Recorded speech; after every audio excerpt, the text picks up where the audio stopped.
The internet is alive with quite a bit of commentary and deep interest regarding the chokehold that a UFC female fighter was put in after she was knocked out. It shocked a lot of people in the MMA, UFC world, something that we typically don't see, not even from men. But what a lot of people aren't saying is what I've been saying for like 20 years.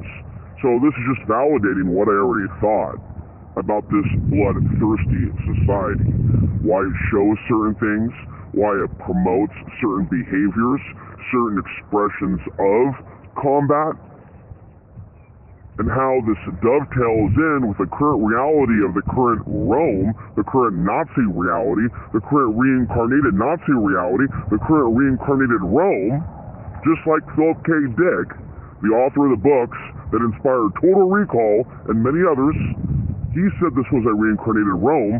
What more evidence do we need with the Octagon at the White House while they bomb and kill innocent children in Iran? This is all connected. While they promote jobs for ICE to people that watch the UFC, while people are put in chokeholds, while people are killed in America, people are being programmed by this mess. They want us to kill ourselves. They want us to look forward to our deaths. Okay, so there's a lot of different points here that I'm going to share. But they are programming women to hurt women in ways that men, right now at least, are not allowed to.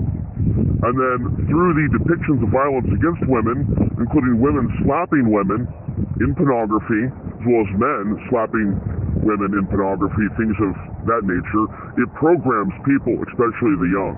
Okay, and there's been a lot of things that I've noted about pop culture that is subtly bringing forth this really dark world of violence against women, where it's like industrialized. And then it's coupled with my isolation. It's coupled with the fact that women don't like me. It's a number of really dark, toxic factors coming together that this is something that I was warning about 15 years ago when I was criticizing World Wrestling, showing videos of women being body slammed by men, and then a copyright claim was put in by the WE, by Vince McMahon himself likely, or his staff. They made the complaint and the video went down, right? So I've been discussing these things for years. I have the receipts, and I have the isolation. I have the loneliness. I have the poverty to show for it. So, yeah, I'm doubling down. This is a hellish world. Women are suffering from a form of ED. They're not attracted to good men that are fighting human trafficking. There's something really, fucked up about our wiring, where women are attracted to bad guys that ultimately, in the end, would traffic them, beat them, harm them, or entrap their soul in some way, right? Now, I support the martial arts, and I'd like to have a female partner to work out with, to do certain exercises with. Most of all, learn how to stay on your feet. Learn how to get out of, like, a chokehold. Learn how to fight with your fists. Learn how to hit hard. Learn how to defend yourself from hard punches. But certain MMA defense techniques, I think, are needed for the modern day and age to deal with people that fight like that. So the training is needed. What I'm talking about is the glamorization of people being knocked out, the glamorization of people being choked out, and other horrible things, right? We already have the glamorization of people being bombed. So these are low-level acts of violence in comparison to what is being done by the military. And these people, of course, are considered heroes. All these actions of genocide of these armies and militaries and governments, past, present, and future, they bring horrible energies and entities to those families and those generations and those regions that brought that destruction to those people. So I'm in one of those regions, and here we see this gladiator spectacle being promoted in Washington, D.C. So we are living in the day and age of violence against women being streamlined, being promoted, but under the guise of it being fiction, under the guise of it just being, adult entertainment or pornography, under the guise of it just being the UFC, under the guise of it just being entertainment. It's not actually considered by the people of our day and age promotion of violence against women, but it is. And there is something in people, because not everybody is completely evil. Sometimes they have like a spark within them that is still connected to the divine.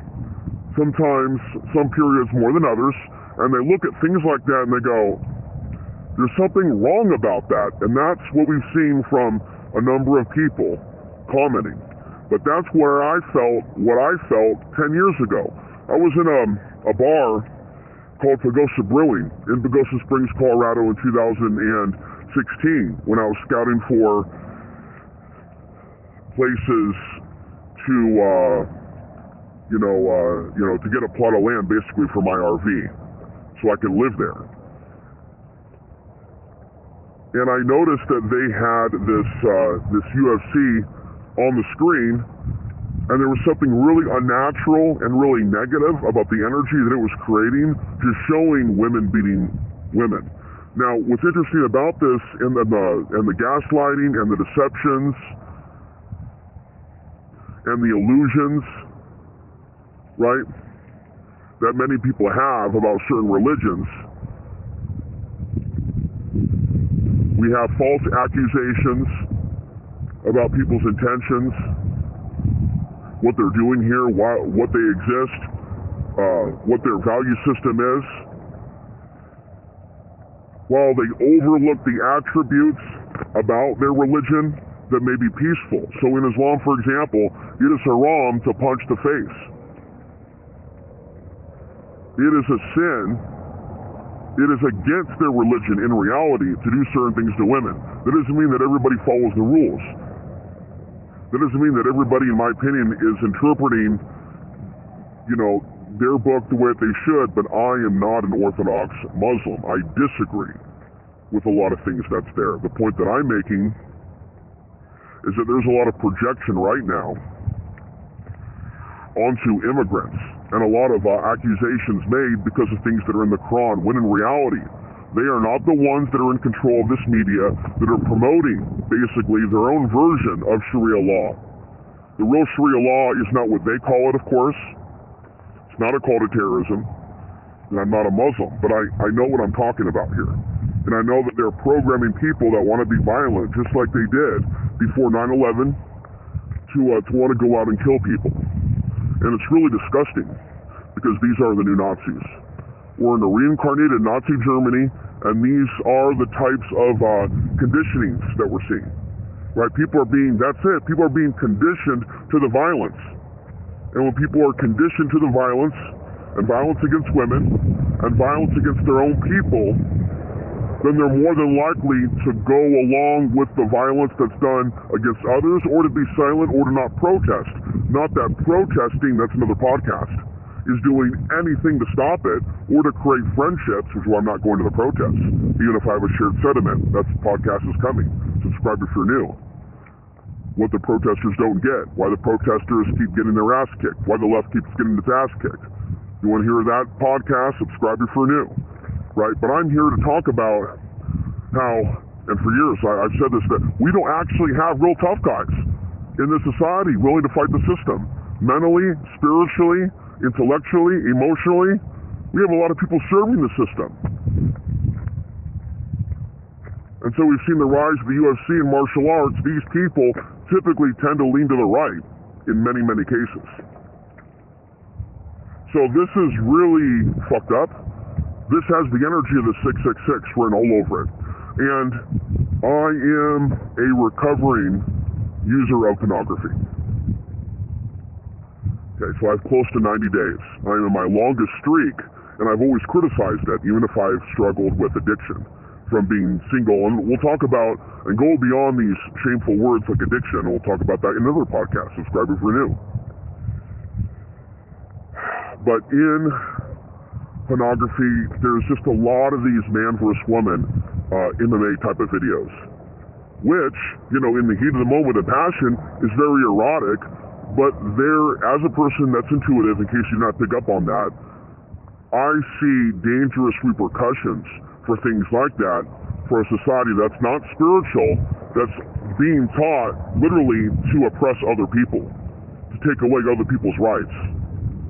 to lock people up, to put them in a cage. So these are the things that are taking place in our society. It's not a loving society, right? So you can't really match that type of content, put that type of content out there for free on the internet that little kids can watch, have them radicalized for years watching that, right? It's not neutral anymore when the country goes fascist, when there's like a deep, deep hatred of certain people. So I have a great fear for Muslim women in the future being gang raped and beaten to death. In these types of rooms, in these types of warehouses, where they're harmed because of their gender and their heritage, under the guise of them fighting terrorists. Evil people in human form right now plan to do horrible things.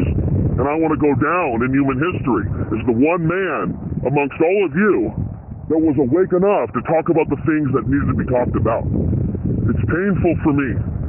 It's painful for me to be alone right now. It's painful for me to be a person where I'm the one that women fear. I'm the one that women fear in this town. And it hasn't changed. It hasn't changed. I'm a person that deserves to be talked to. I'm a person that deserves engagement. And it's wrong. It's wrong for people to think that something's wrong with me for seeing the future in the way that I see it. These things are warning signs. And you need to watch your back.